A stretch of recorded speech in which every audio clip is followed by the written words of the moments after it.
ओम नमः शिवाय। प्रिय भक्तजनों, आज की इस वीडियो में हम श्री शिव महापुराण के 14वें अध्याय का पाठ करेंगे, जिसमें ऋषियों के द्वारा निवेदन करने पर सूत जी ने अग्नि यज्ञ, देव यज्ञ, ब्रह्म यज्ञ, गुरु पूजा तथा ब्रह्म तृप्ति का वर्णन किया है। साथ ही भगवान शिव के द्वारा सातों वारों का निर्माण और उनमें देव आराधन से विभिन्न प्रकार की फलों की प्राप्ति का वर्णन किया गया है। उन्होंने बताया कि किस वार को किस देवता की पूजा आराधना आदि करना चाहिए तथा उससे किन किन फलों की प्राप्ति होती है। आइए जानते हैं विस्तार से। ऋषिगण बोले, हे प्रभु, अग्नि यज्ञ, देव यज्ञ, ब्रह्म यज्ञ, गुरु पूजा तथा ब्रह्म तृप्ति का क्रमशः हमारे समक्ष वर्णन कीजिए। सूत जी बोले, हे महर्षियों, गृहस्थ पुरुष अग्नि में सायंकाल और प्रातःकाल जो चावल आदि द्रव्य की आहुति देता है, उसी को अग्नि यज्ञ कहते हैं। जो ब्रह्मचर्य आश्रम में स्थित हैं, उन ब्रह्मचारियों के लिए समिधा का आधान ही अग्नि यज्ञ है। वे समिधा का ही अग्नि में हवन करें। हे ब्राह्मणों, ब्रह्मचर्य आश्रम में निवास करने वाले द्विजों का जब तक विवाह न हो जाए और वे उपासना अग्नि की प्रतिष्ठा न कर लें, तब तक उनके लिए अग्नि में समिधा की आहुति, व्रत आदि का पालन तथा विशेष यजन आदि ही कर्तव्य हैं। यही उनके लिए अग्नि यज्ञ है। हे द्विजों, जिन्होंने बाह्य अग्नि को विसर्जित करके अपनी आत्मा में ही अग्नि का आरोप कर लिया है, ऐसे वानप्रस्थियों और सन्यासियों के लिए यही हवन या अग्नि यज्ञ है कि वे विहित समय पर हितकर परमित और पवित्र अन्न का भोजन कर लें। उपासना अग्नि को ग्रहण करके जब कुंड अथवा भांड में सुरक्षित कर लिया जाए, तब उसे अजस्त्र कहा जाता है। राजविप्लव या दुर्दैव से अग्नि त्याग का भय उपस्थित हो जाने पर जब अग्नि को स्वयं आत्मा में अथवा अरण्य में स्थापित कर लिया जाता है, तब उसे समारोपित कहते हैं। हे ब्राह्मणों, सायंकाल अग्नि के लिए दी हुई आहुति संपत्ति प्रदान करने वाली होती है, ऐसा जानना चाहिए। और प्रातःकाल सूर्यदेव को दी हुई आहुति आयु की वृद्धि करने वाली होती है। यह बात अच्छी तरह समझ लेनी चाहिए। दिन में अग्निदेव सूर्य में ही प्रविष्ट हो जाते हैं, अतः प्रातःकाल सूर्य को दी हुई आहुति भी अग्नि यज्ञ ही है।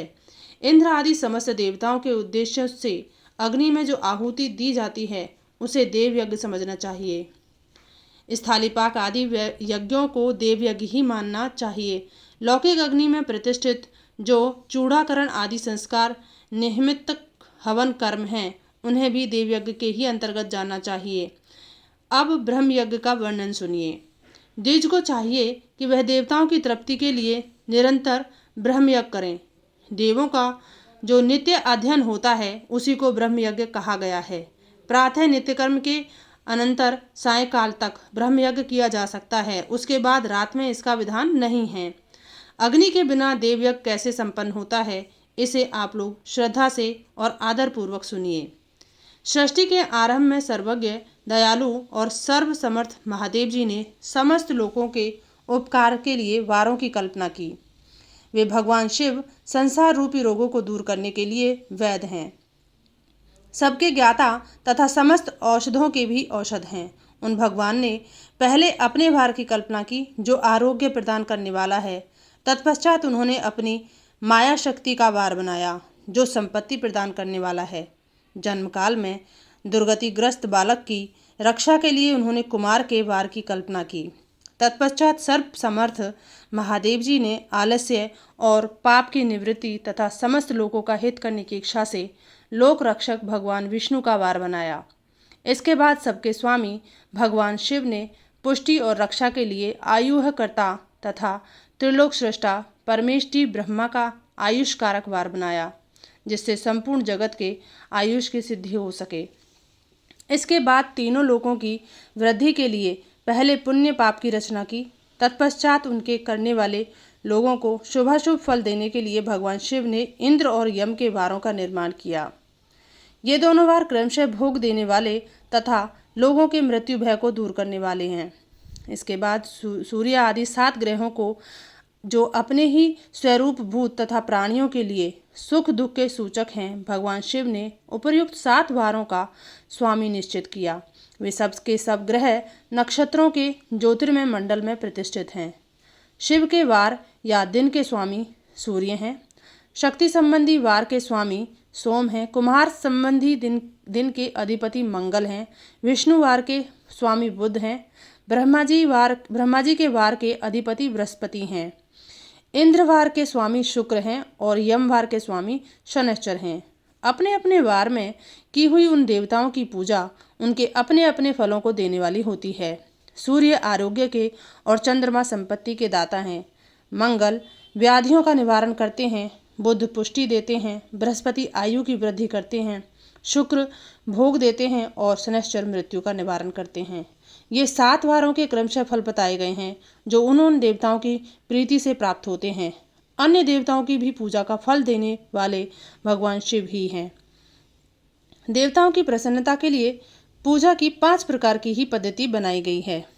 उन देवताओं के मंत्रों का जप यह पहला प्रकार है। उनके लिए होम करना दूसरा, दान करना तीसरा तथा तप करना चौथा प्रकार है। किसी वेदी पर, प्रतिमा में, अग्नि में अथवा ब्राह्मण के शरीर में आराध्य देवता की भावना करके 16 उपचारों से उसकी पूजा या अर्चना करना 5वां प्रकार है। इनमें पूजा के उत्तरोत्तर आधार श्रेष्ठ हैं। पूर्व के अभाव में उत्तरोत्तर आधार का अवलंबन करना चाहिए। दोनों नेत्रों तथा मस्तिष्क के रोग और कुष्ठ रोग की शांति के लिए भगवान सूर्य की पूजा करके ब्राह्मणों को भोजन कराएं। तदंतर 1 दिन, 1 मास, 1 वर्ष अथवा 3 वर्ष तक लगातार ऐसा साधन करना चाहिए। इससे यदि प्रबल प्रारब्ध का निर्माण हो जाए तो रोग एवं जरा आदि का नाश हो जाता है। इष्ट देव के नाम मंत्रों का जप आदि साधन वार आदि के अनुसार फल देते हैं। रविवार को सूर्य देव के लिए, अन्य देवताओं के लिए तथा ब्राह्मणों के लिए विशिष्ट वस्तु अर्पित करें। यह साधन विशिष्ट फल देने वाला होता है तथा इसके द्वारा विशेष रूप से पापों की शांति होती है। विद्वान पुरुष सोमवार को संपत्ति की प्राप्ति के लिए लक्ष्मी आदि की पूजा करें तथा सपत्नीक ब्राह्मणों को घृतपक्य अन्न का भोजन कराएं। मंगलवार को रोगों की शांति के लिए काली आदि की पूजा करें तथा उड़द, मूंग और अरहर की दाल आदि से युक्त अन्य ब्राह्मणों को भोजन कराएं। विद्वान पुरुष बुधवार को दधि युक्त अन्न से भगवान विष्णु का पूजन करें। ऐसा करने से सदा पुत्र, मित्र और स्त्री आदि की पुष्टि होती है। जो दीर्घायु होने की इच्छा रखता हो वह गुरुवार को देवताओं की पुष्टि के लिए वस्त्र, यज्ञोपवीत, घृत मिश्रित खीर से यजन पूजन करे। भोगों की प्राप्ति के लिए शुक्रवार को एकाग्रचित होकर देवताओं का पूजन करे और ब्राह्मणों की तृप्ति के लिए षड्रस युक्त अन्न का दान करे। इसी प्रकार स्त्रियों की प्रसन्नता के लिए सुंदर वस्त्र आदि का दान करे। शनैश्चर अपमृत्यु का निवारण करने वाला है। उस दिन बुद्धिमान पुरुष रुद्र आदि की पूजा करें। तिल के होम से, दान से देवताओं को संतुष्ट करके ब्राह्मणों को तिल मिश्रित अन्न भोजन कराएं। जो इस तरह देवताओं की पूजा करेगा वह आरोग्य आदि फल का भागी होगा।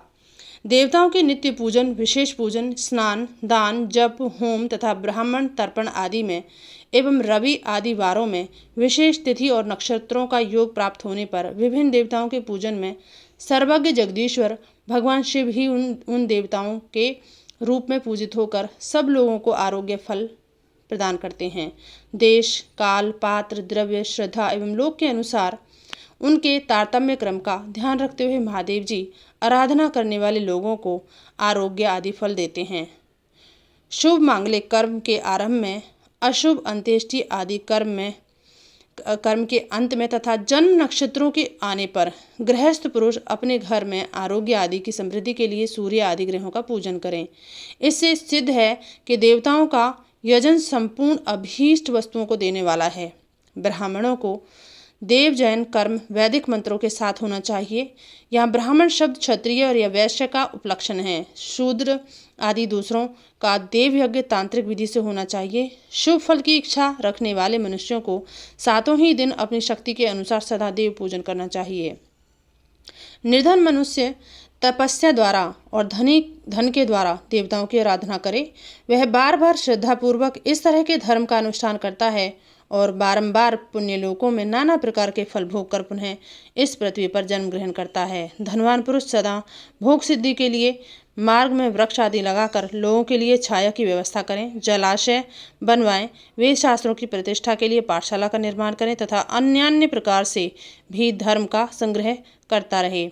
समय अनुसार पुण्य कर्मों के परिपाक से ज्ञान की सिद्धि हो जाती है। द्विजो जो इस अध्याय को सुनता है, पढ़ता है अथवा दूसरों को सुनाता है, उसे देव यज्ञ का फल प्राप्त होता है।